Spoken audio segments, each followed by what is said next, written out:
Welcome to your weekly program بالأحضان, a show with an accent for those without one.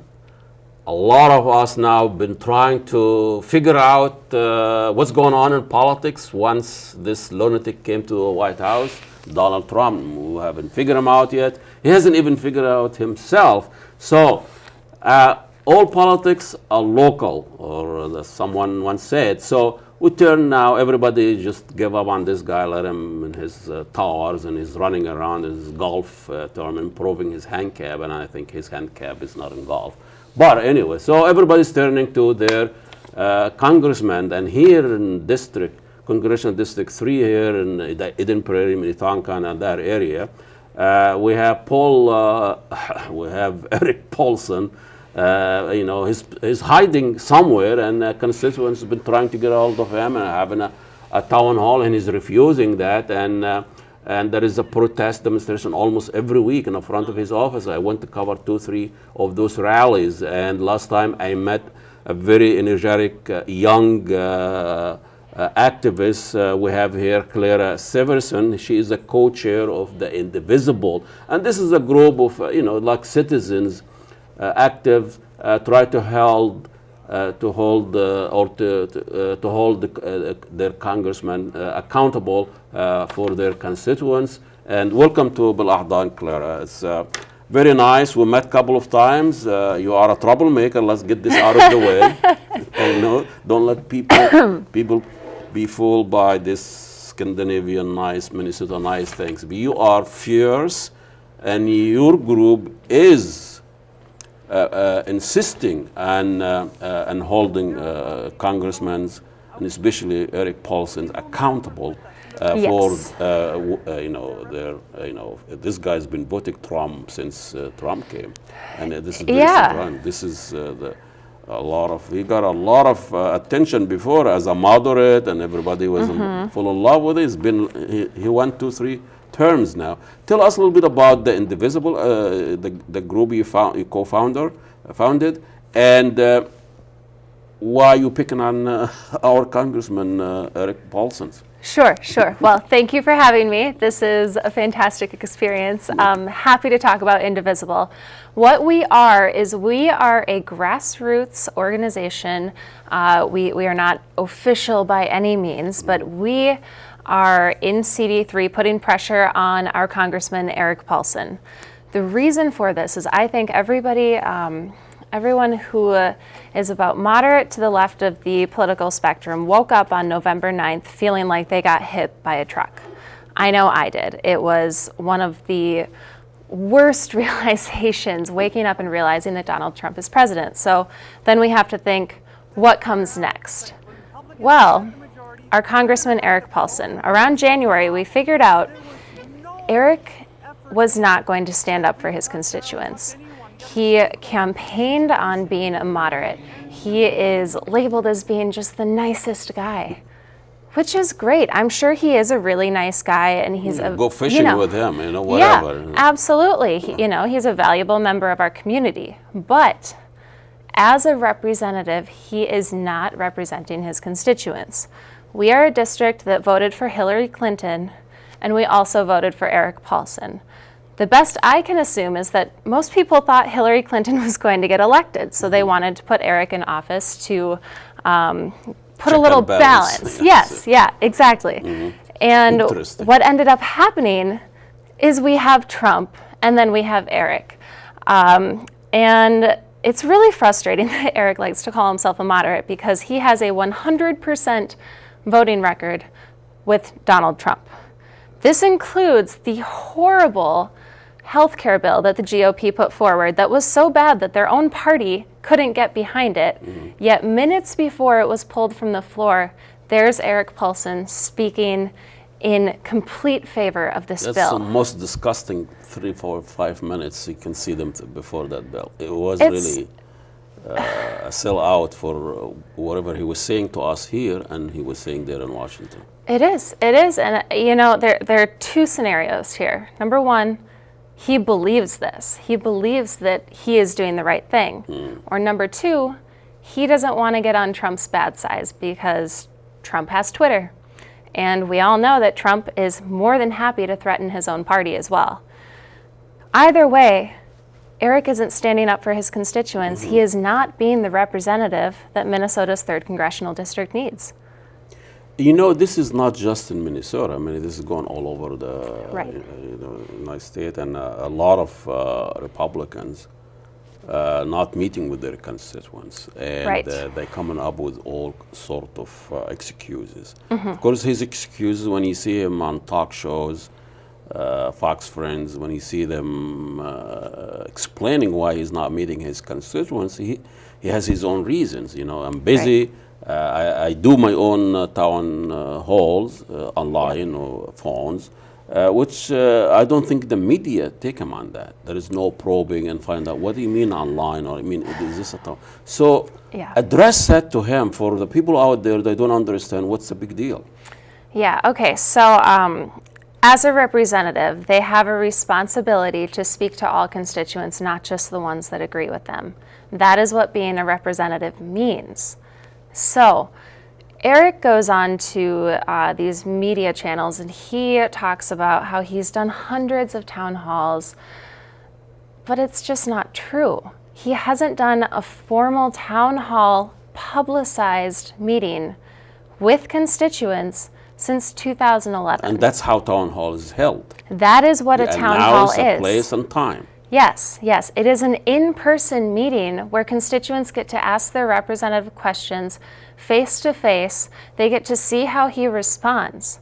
It is a very direct way of communicating with your representative. Most representatives do this. Even Tom Emmer in the 6th District, he is a Republican. He is not having an easy time right now, yet he still did a town hall. And I have a great deal of respect for that. I really do. We don't agree on most issues, but I respect that. And that's what democracy is. You don't It have is. to agree, but you need to talk. Exactly. And as far as I can tell, that town hall was a civil manner of discourse.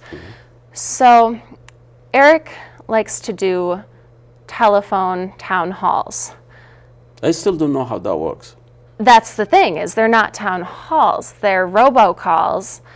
They call between 25,000 and 50,000 constituents at one time. Now let's just stop right Robocall, that there. means a computer is calling. Yes, so it is an automated system. They can choose what parts of the district or what zip codes they're going to call. But the point is there are between 25,000 and 50,000 people being called randomly from an unknown number at 7 o'clock at night on a random weekday. There is no notice that this is going to happen. Personally, I think it's pretty rude. Now, beyond the rude aspect, let's talk about, let's say 10,000 people are on that call.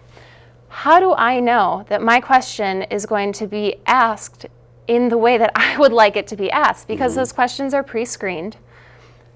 With 10,000 people on one call, I don't get to interact with my congressman. So really, all it is an advertisement over the phone for So Erik he Paulson. answered, let's say a computer called. Yeah. I left the phone, hello, and I heard that silly voice, whatever. And Yeah, yeah. So I know this is not a real person. Right. And that person will say what? So there's a little introduction that says that you're about to join this call, and I then see. so I have never been called myself, Yeah. so I may be off on a few of the details here, but constituents do not directly get to ask the questions. Those questions go to somebody on the other end who's not actually doing the talking, and they are taking those questions, screening them, and then at that point, if the person wants the question to go to Erik Paulson, then it does, and if not, it doesn't. So And there's no follow-up. You cannot there's say you did not absolutely address no me. Just- follow. Yeah. So he could have a completely inadequate answer. He's in control. He is in complete control, and that's the thing here. We are missing so much from our congressman when all he does is talk at us over the phone on a random weeknight with no notice. So the idea is to avoid talking to the people, or the idea is talking only to the people who echo champer, the people who will say the same thing, And I mean, this guy is not a rookie or something. This guy's been around for a while. So Yeah. he understands how this works. He does. And yes. every 2 years, he has to come back to you or people Right. and, answer to those things. Right. And so what we're seeing here is this is the first time Erik Paulson has actually been challenged by a grassroots group of citizens that are saying, hey, we never see you around, Erik. Where are you? How do we ask you questions? And this is an interesting point because to me, I mean, I've done some reading. I give this guy 5 minutes of research. Sure. Yeah. So I'm very invested in this guy now. I think one of the problem he never had a strong contestant. The Democratic Party is not doing a good job. So why you guys not putting pressure on the Democratic Party to come up with somebody to challenge this guy the real way? I mean, represent you. So I think part of the challenge here is I wouldn't say that it's necessarily that the Democratic Party is putting forth weak candidates, but I think that Erik has done such a good job at branding himself during a campaign season and then completely disappearing for the rest of his term. So there is nothing that we can pin him on. Now, But he kept being reelected. he keeps getting reelected because he calls himself a moderate, and that has Can not... fool me once. Yes, exactly. So what we're doing with Indivisible is we are showing Erik Paulson is not a moderate. He votes 100% with the most insane president we've ever had. It's absolute insanity what he has been backing. For example, Erik Paulson has voted multiple times to not force Trump to release his taxes. His reasoning for that is because he doesn't think that the government should play a part in forcing a private citizen to release their taxes. Okay, fine. Let's leave that there. And then Erik Paulson goes on to support a bill that allows ISPs to sell personal data of their users. This is the new thing, Browser history, health information, bank information. There's no privacy now. Right.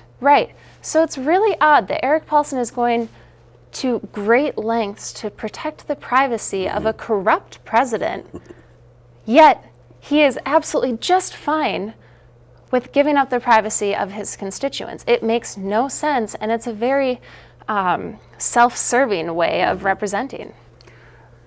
Politics is a very dirty business, and it's very, you guys young, 24, 23, whatever. Yeah. And your generation during Obama got too very excited. Right. And they were very active and changed, and they voted heavily for Obama. Right. They were missing during this election.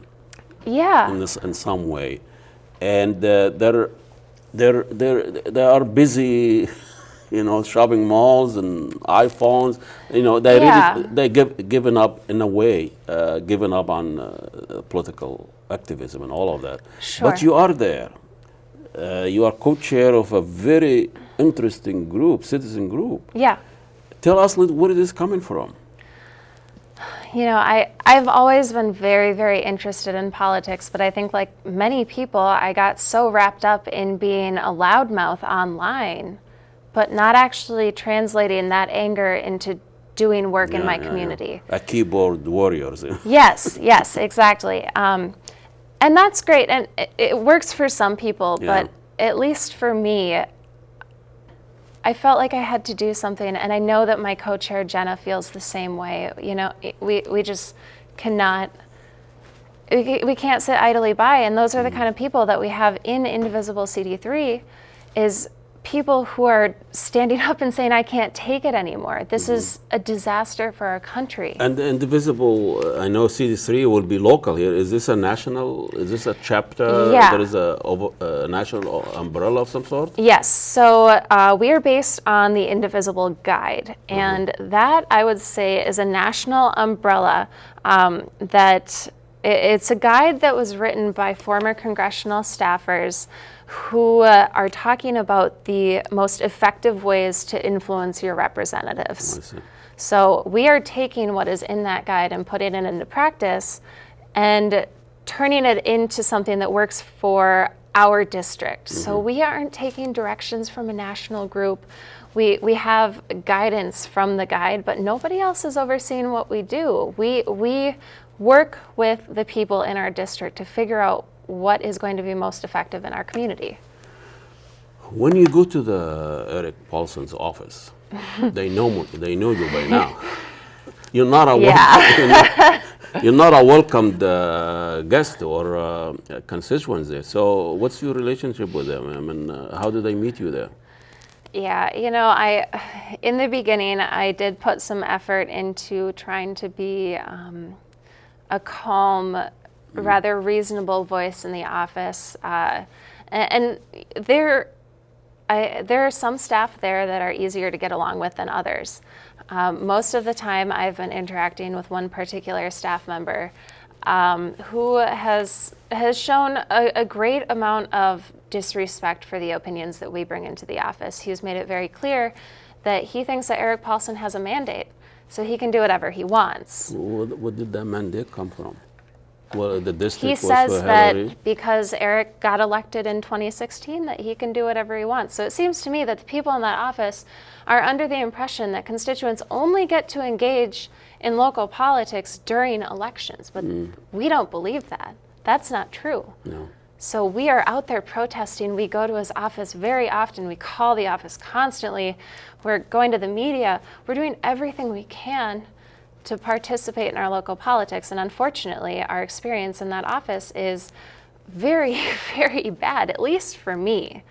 Some of our members have positive experiences, and I respect that as well. I really do. I talked to someone, one of your group or somebody was there, and she said, when you go to his office, it's like Operation Nod and Smile. They just have nod and smile, they don't listen. So, I mean, so what now?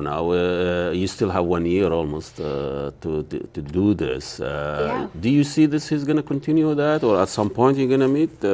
Is he afraid? That some people say, well, you guys, you don't listen when we have town halls. You're rowdy, you're right out. He cannot get his word across and all of that. Right.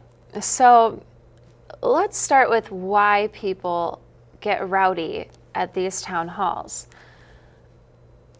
The things that Erik Paulson is doing, it's affecting real people. It's affecting real lives. Interesting.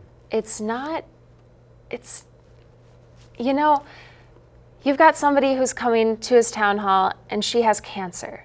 And she's saying, Erik, that vote that you were about to make for that healthcare bill would have killed me. That is so real, and that has so much energy behind it. And if she wants to go to that town hall and yell into that microphone that he almost caused her to die, I think she gets to do that. Yeah, that is her life. Interesting. And you have senior citizens who are worried about their Medicare, and you have people with disabilities that are worried about their Medicaid. That is going to affect the rest of their lives. So frankly, I don't care if Erik Paulson is uncomfortable at a town hall meeting. He's not the one who's going to die. Yeah, being uncomfortable when somebody's going to die is worth it. But the thing is, the idea that we have to be nice and we have to be cordial, we have to be civilized, we disagree with each other. We do. This is two different things. We disagree. I'm passionate about my ideas and my position. I don't agree with you. It doesn't mean I'm violent or I am rowdy or whatever. I'm just disagreeing with you. Yeah, and that's the thing, is he is scared of disagreement. And we do not want to go to a town hall and swear at him and call him names and degrade these characteristics that are completely irrelevant to the fact that he's a representative. We have to come armed with the facts. Mm-hmm. And if we're mad about those facts, he's going to know it. But it's going to be for the right reasons. So Minnesota Nice is out of the woods. Well, thank you so much. Clara Severson is a co-chair of the Indivisible. This is this is a citizen group that they want to hold their local congressman accountable, and somehow Erik Paulson's getting a lot of attention from that group. They are a very motivated group and not gonna go. They're not gonna go away anytime soon. Well, we'll follow them. We'll listen to their story, and we'll see you next week. Salaam alaikum, and God bless you all.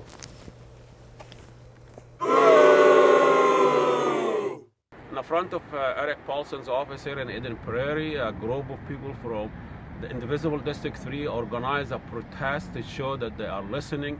And after the pulling out the Trump's care bill yesterday, the people here are energized, they are hopeful, and they want to make sure that Erik Paulson is aware of the fact that they are not done yet, and they are listening and they are watching, and they're going to remember this coming November. So from Erik Paulson's office in Eden Prairie, we're going to talk to some of the people who came here.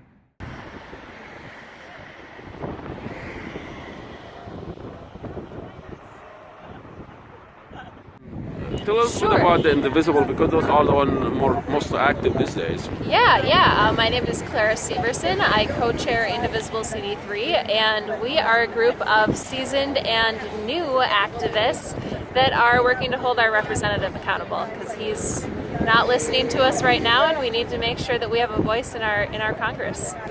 Senior citizens, we used to get information from him that would say, they are selling out your Medicare, they're selling out your Social Security, but now Erik Paulson is one of them, and he's doing what he has criticized. A teeny print. I needed your bigger print. So, do you feel any different, energized today? I feel a renewed sense of energy that all of our phone calls and emails and faxes and text messages made a difference. Be sure. So, how you feel? Your first protest? It's pretty cool. Go. How old are you? 15. 15. Yeah. It used to be funny when you turn on the TV and just hear about all the stuff that's been going on. Now it's really annoying, and it's just things got to get straightened out. I mean, enough science. So, what's energizing people now? It seems like Because there's an attitude of hate that has been brought out by this new administration, and intolerance, and it's not what our country stands for. there's a dollar sign, there is shame, it's a loaded sign. I feel a little bit shaky about what's going to happen next. I see. Yeah. What I would like to see is Trump, Russia, that issue come to light, and actually see all the connections that have. I think that if not Paulson, the rest of the country heard a voice that has been silent for a while, but we're re-energized and we're ready to go. I to defund Planned Parenthood, so I don't think that we can sit back and feel just confident that everything else is going to fall before us just because this did. But I think people around the country have woken up a lot more to what it is their representatives and senators are actually for and what they're voting for. We've been asking this for a long time, and when you hear him on media, talk shows, running around, Fox Friends, he said, I talked to my constituents. What he's talking about? Okay, yes, he has called me with his so-called town halls, but what it really is an infomercial. And when you're online with 25,000 people, and he's online telling you how wonderful it isn't a town hall. That's ridiculous. It's absolutely ridiculous. And it's insulting to the people that are spending their hard-earned time trying to call his office, trying to get through, visiting his office, leaving work in the middle of the day so they can go to their congressman's office and make their voice heard. And we get snarky attitudes from his staff. We get no reply from Erik Paulson. He never makes himself publicly available to his constituents. He's just been able to win through his Minnesota niceness, and he goes under the radar, and he plays nice. I think he's joined the club, he's drank the Kool-Aid, and no more. His Congress life is over as of 2018. They will not work with us. From the very first meeting in December, their representative here, Alex, was saying, well, the Republicans, they got the majority, we're going to write the bill and we're going to solve the problem. there was no effort made to reach across the aisle and talk to anyone, the other stakeholders in the situation. And it's just going to keep going back and forth unless we can start working together. So, This is my dad. okay, well, thank you. Thank you So for all generations. thank for bringing him. Yeah. Usually the woman does the polling. Huh? So tell us the story about the sign. Is this your first time protesting? No, see, here's some Hillary. This is your history, huh? Okay. No, this is. I was in the march in New York too. Oh wow, the woman march. Yeah. Oh, what's that like? Oh, it's awesome. It was Yeah. great. He's definitely energizing a lot of people to come. I've never seen that many people. There's a lot of firsts. Well, this is a moderate district. It's a high-income district. It's highly educated, and he's not appealing to his constituency. He takes us for being stupid and dumb and ignorant, and that is not what we are. And so he is sadly mistaken. Do you think he got the message now? If he doesn't have it now, he's going to have it soon. I guarantee it. It's sort of nice not working anymore. No. He's got those Minnesotans riled up now. Well, thanks so much. Keep Yeah, up the thank good you. work. Thank Appreciate you. it. Thank Riled up he did, and at the end, they gathered for pictures together for solidarity and moving on to the next rally. This is not the end of it. Those are very motivated groups, and they're gonna be back very soon.